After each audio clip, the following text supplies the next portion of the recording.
మనకి భారతదేశం లోపల ఎవరైనా సరే సూడో సెక్యులరిస్టులు ఎవరైనా సరే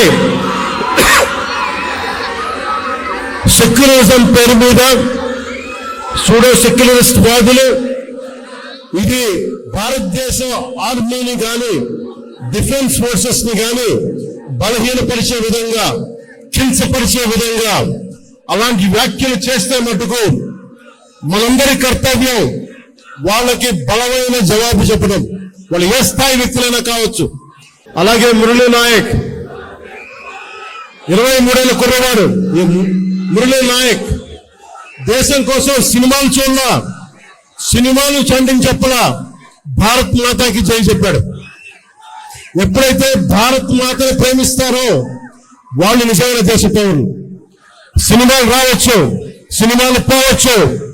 మొన్న టీవీ ఇంటర్వ్యూలో కూడా చెప్పా, సెలబ్రిటీస్ ఎవరు మాట్లాడలేదు, హీరోలు ఎవరు మాట్లాడలేదు, బాలీవుడ్ హీరోస్ ఎవరు మాట్లాడలేదు అంటే వాళ్ళెవరు కూడా దేశాన్ని నడిపే వ్యక్తులు కాదు. They are mere entertainers, they are good performers. అంతకు మించి సెలబ్రిటీస్ గురించి దేశభక్తిని ఆశించకండి. దేశభక్తి కురుంది ఒక మురళీ నాయక్ లాంటి వాడు, 23 ఏళ్ల కుర్రవాడు.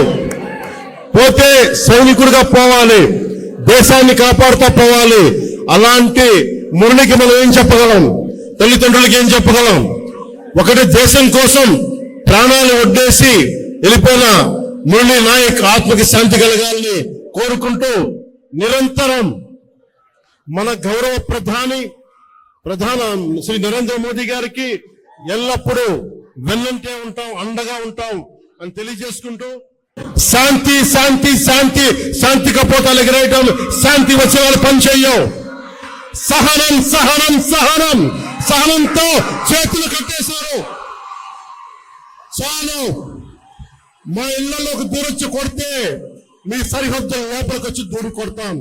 పాకిస్తాన్కి ఇదే మా అందరం బలంగా చెప్పాల్సింది.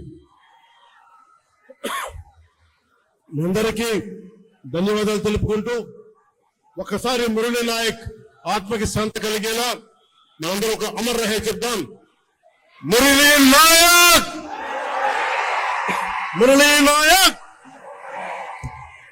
జై హింద్.